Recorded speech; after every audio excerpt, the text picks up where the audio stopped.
Hello and welcome to the Airline Weekly Lounge. I'm your host, Gordon Smith, and I'm joined as usual by co-host Jay Shavit. In this week's show, we're discussing the world's busiest airports. Hi, Jay, how's it going? All right, Gordon. We are taking a step back this week and we are discussing airports as opposed to airlines, Jay, because we are on our summer break, but we love the podcast so much, so we're recording this a little bit in advance before we went on our vacation. We're going to discuss the world's busiest airports, to be precise, and that's going to be anchored in some figures from the Airports Council International, ACI, as many of you, I'm sure, will know it. Jay, I think we've all probably got in our heads maybe a short list of at least 4 or 5 big airports, hubs, mega hubs, call them what you want. Let's see where they sort of fall into the track, because we're looking at numbers from 2024, but ACI has also got numbers going back to 2023 and 2019. So that gives us a bit of a trajectory as in terms of who's going up, who's going down, and who's sort of middling in between. But we should say, if you're on this list at all, you're doing very, very well just in terms of total passenger numbers, Jay. There are no winners, there are no losers here. Everyone is a superstar, really, but there's a bit of nuance. Everyone's a winner. Everyone's a winner, but there's a bit of nuance we can unpick. So that's what we're going to do over the next few minutes, Jay. So give us a scene setter. Where are we? Sure, and I will focus this conversation on the comparison between 2024, our most recent completed year, and 2019. Feel free to ask me about 2023 as well, because as you said, Gordon, we do have those numbers in front of us from Airports Council International. But I thought it was more interesting to look what the changes were from 5 years earlier, 2019. So we'll look at that. One other small caveat that I just wanted to remind everyone before we get into the nitty gritty here is that we are talking about individual airports here, not airline markets.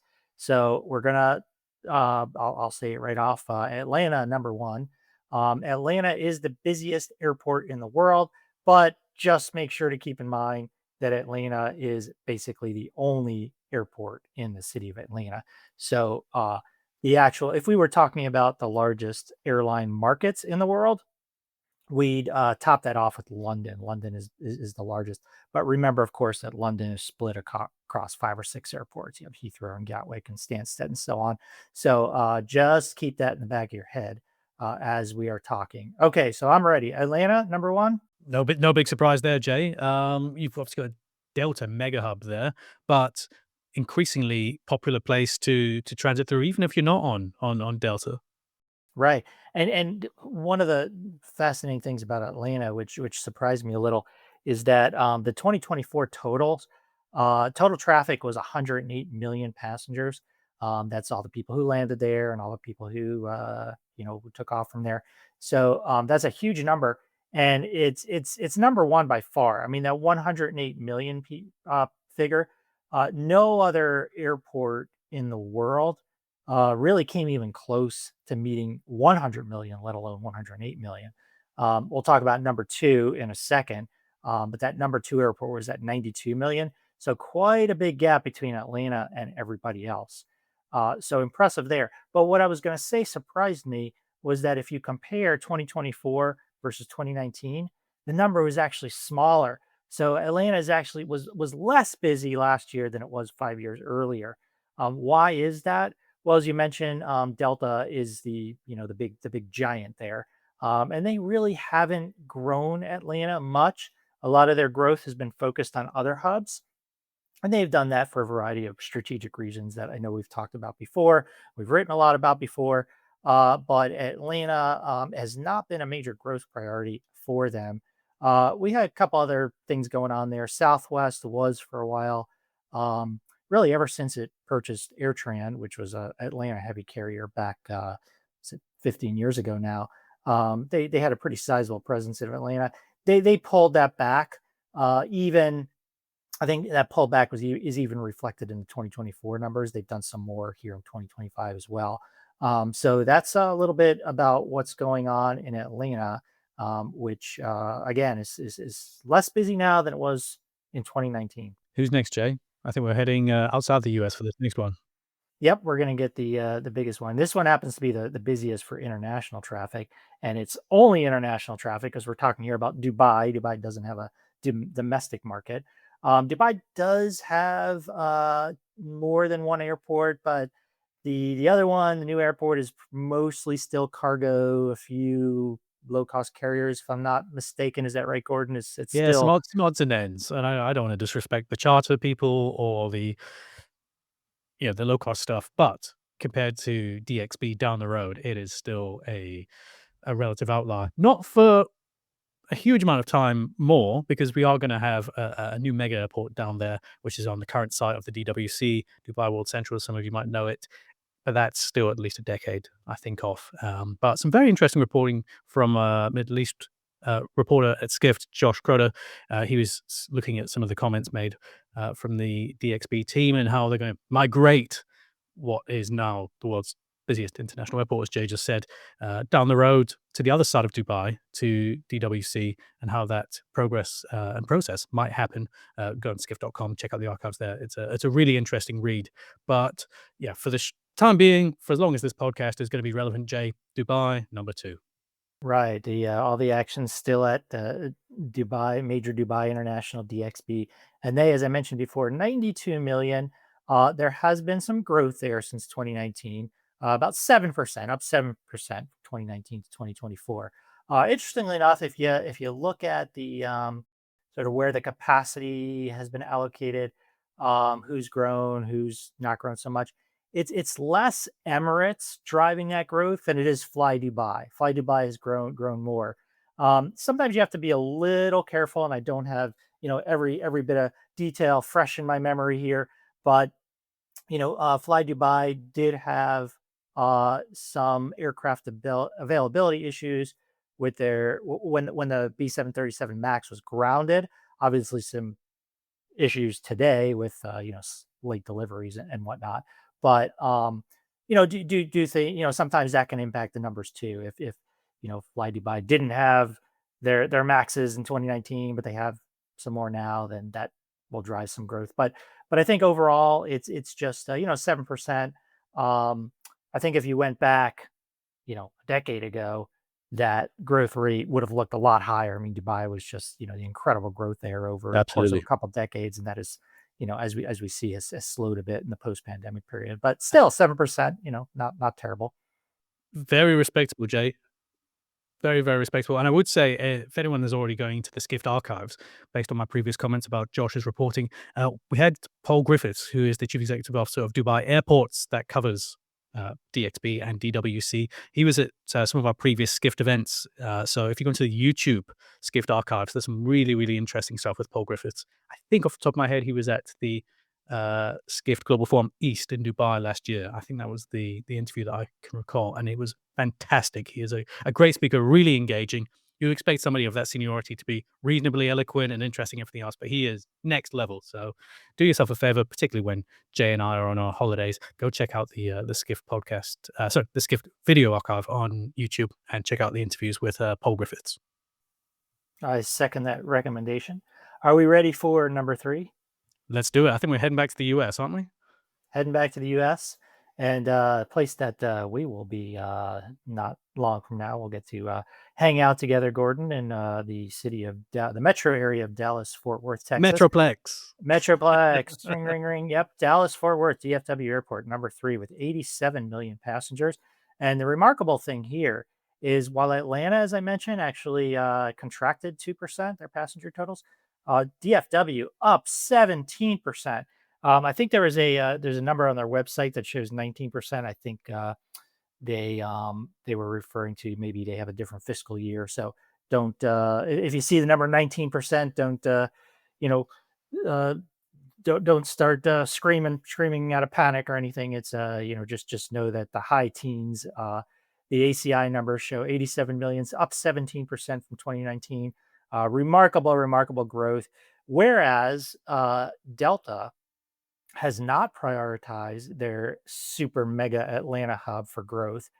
American has very much emphasized Dallas DFW, which is their kind of super mega hub for growth. So they've put a lot of their assets, a lot of their expansion plans into DFW, and that has translated into enormous growth.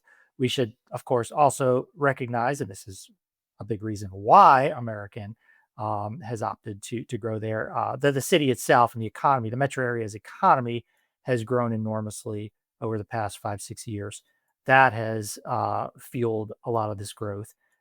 We've had some new international carriers respond as well. I believe Turkish Airlines is now flying to Dallas.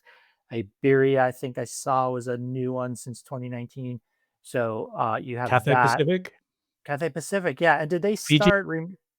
Okay, okay. Remind me, did they begin in 24? Is that a 25? I Uh, well, now you're testing me, Jay. I think it's new for 25. okay, But, yeah. basically, American Airlines bringing all their One World friends in. I think even Finnair's going in there as well now. You mentioned Iberia. So yeah, some real sort of one world fortress, that's difficult to say, happening in DFW. And if you want any more background on DFW, again, we spoke to the DFW, now outgoing CEO, on a previous episode of the Airline Weekly Lounge, so check out the archives for that as well. Yes, great point about all those new airlines. It sounds to me like your mention of Cathay Pacific and Finnair and some of those others that we're actually going to get even more growth in 2025. So the Even party more. isn't over. Yeah.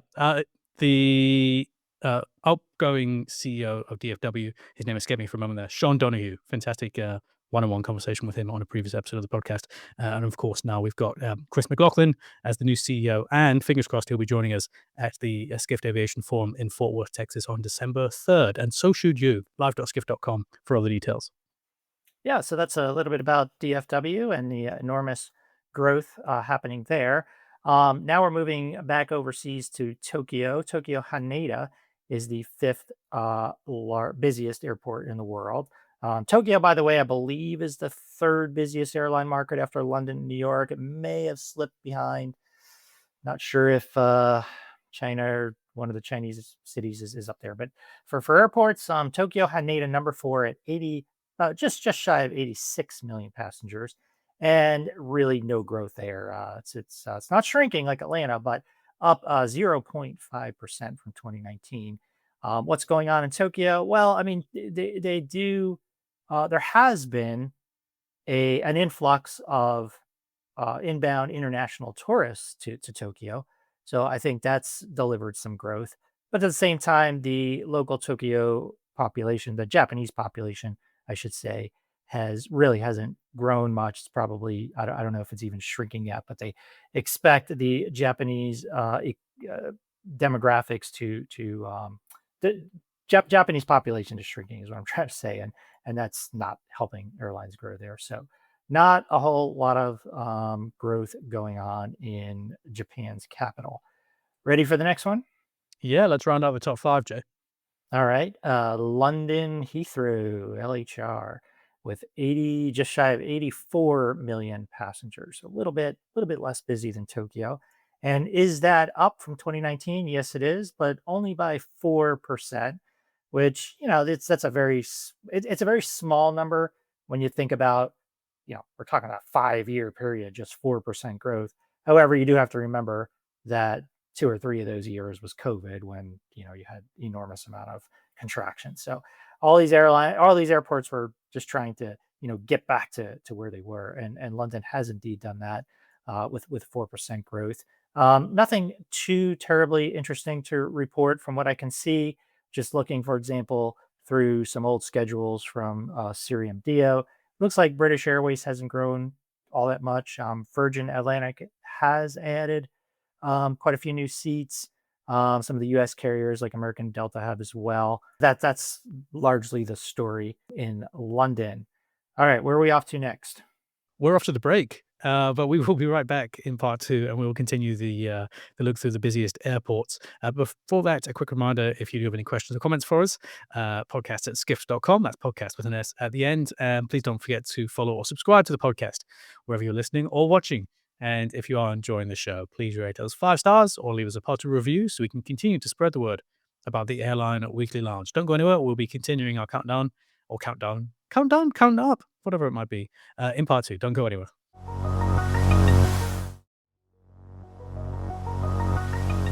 Hello and welcome back to the Airline Weekly Lounge. I'm Gordon Smith, joined as usual by co-host Jay Shabbat. We're discussing in part one the total passenger numbers from Airports Council International, essentially the world's busiest airports by passenger numbers in 2024, which is the most recent year that we have full details for. We had run through 1 to 5, but you already knew that because you already listened to part one. Part two, Jay, let's kick us off. Where do we begin with the world's sixth busiest airport by total passengers?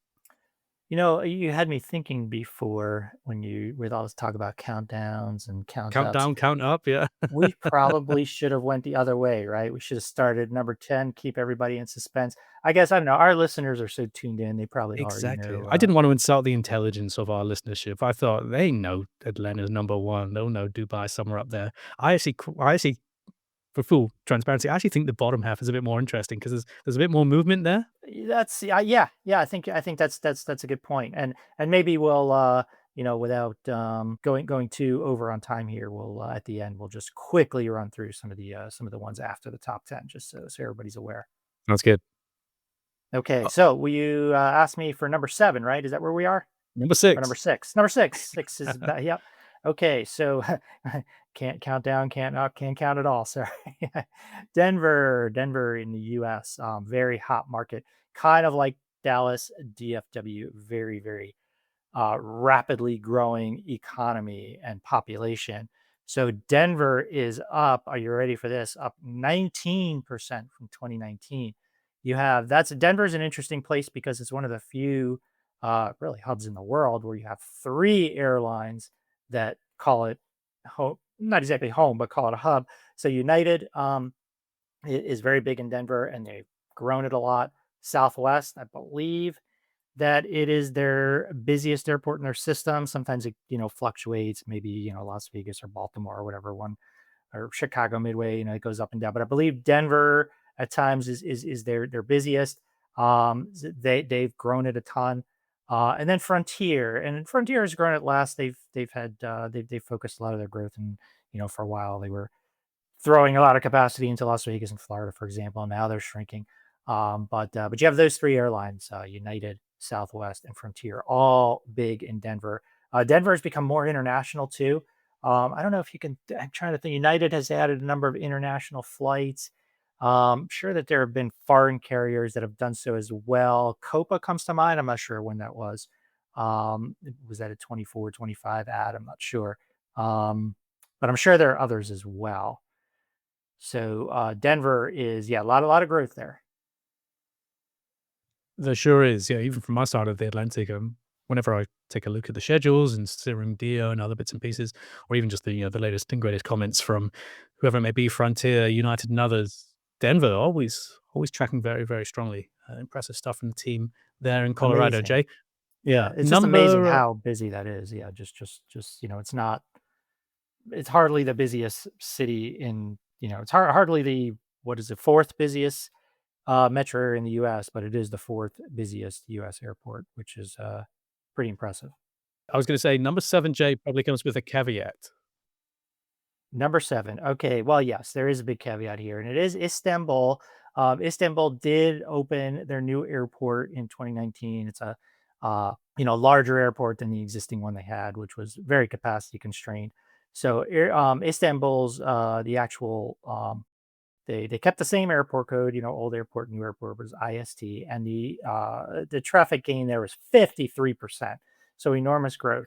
And it's not just the new airport that explains everything. I mean, this really is a very, very fast growing market.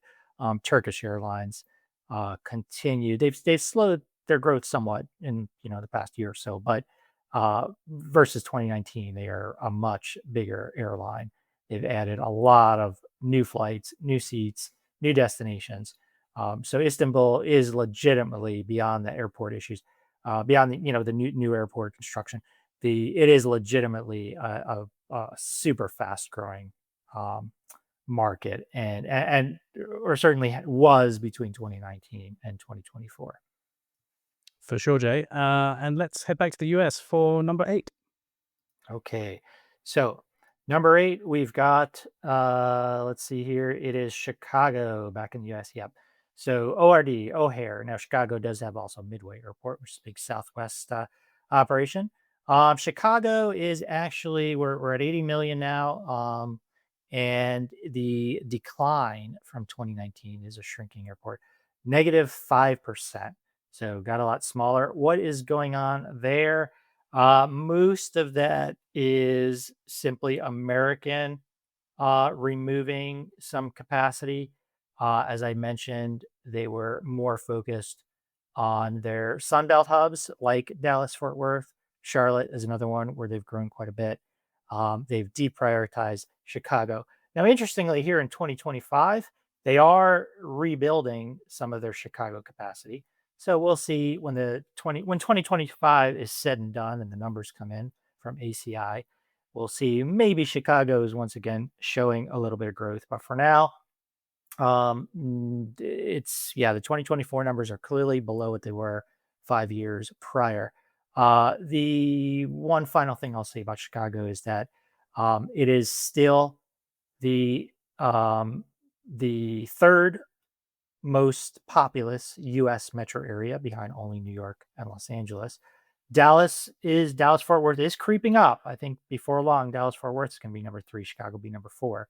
Um, it is not as we said, Dallas Fort Worth growing very slowly, but Chicago is the population is very much not. The population is it is has been largely stagnant over the past decade or so. So that doesn't help in terms of driving air traffic growth.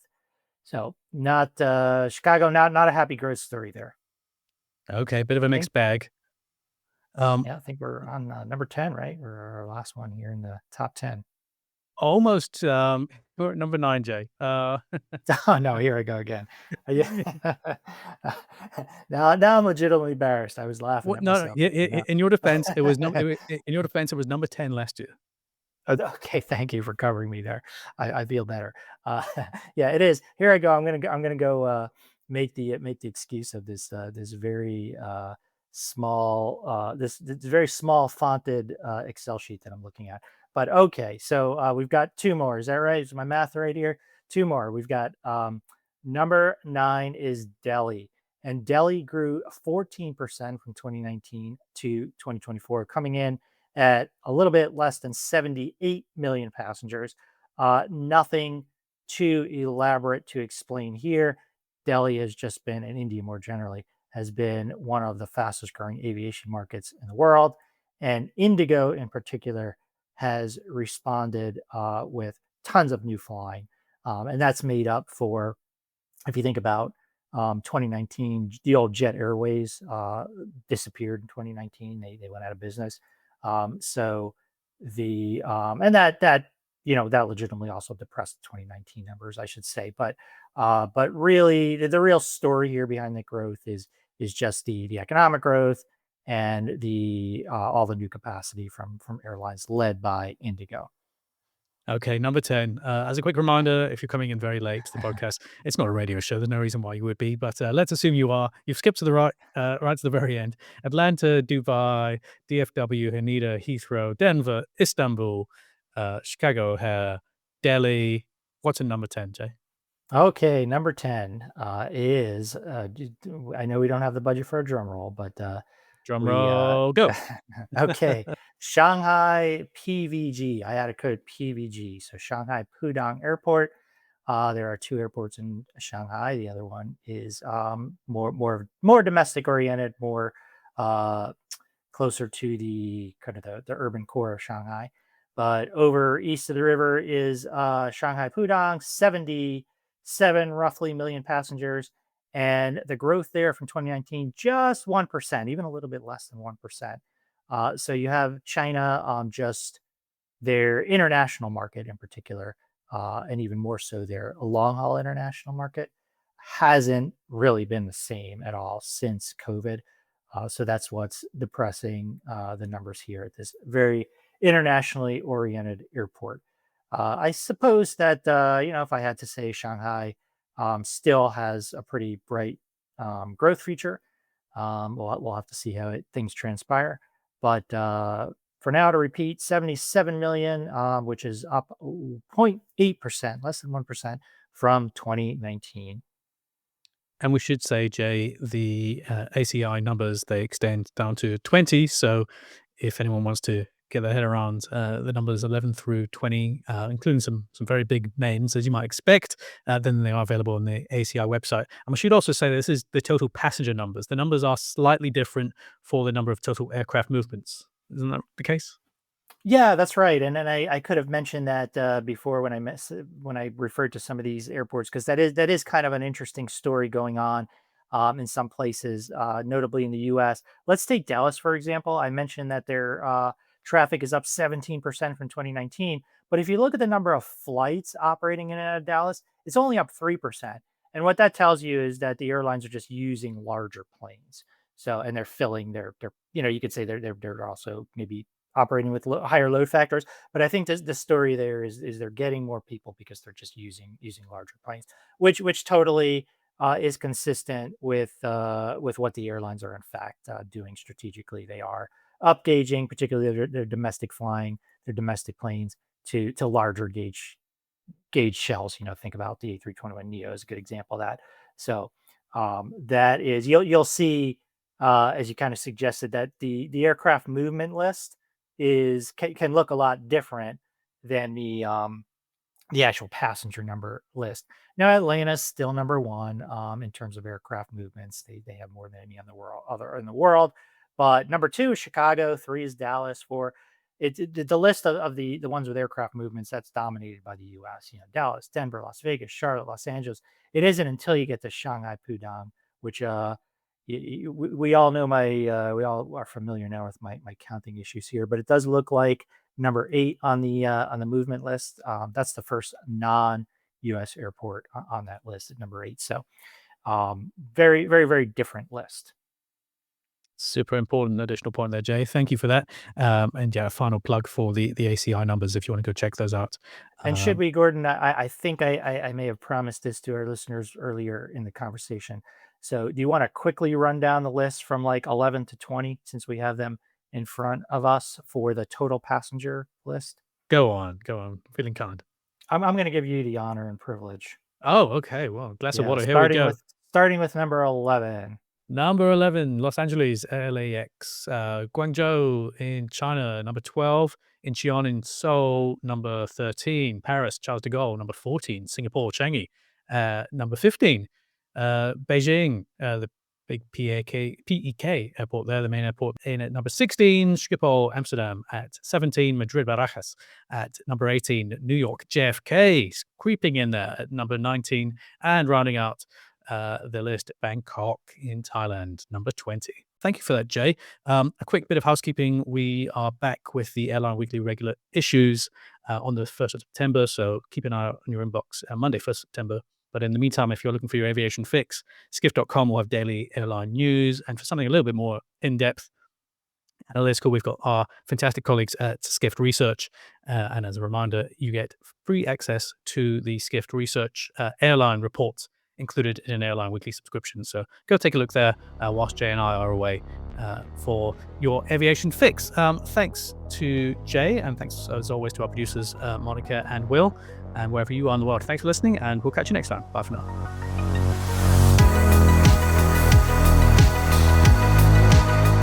Whether you're listening to us on Spotify, Apple, or wherever you get your podcasts, please make sure to subscribe, rate us 5 stars, or leave us a positive review. This really helps us get the word out about the Airline Weekly Lounge, so we can continue to bring you this podcast every week, absolutely free of charge. And if you're watching us on YouTube, make sure to subscribe to the Skift channel and hit the notification bell to find out whenever a new video drops.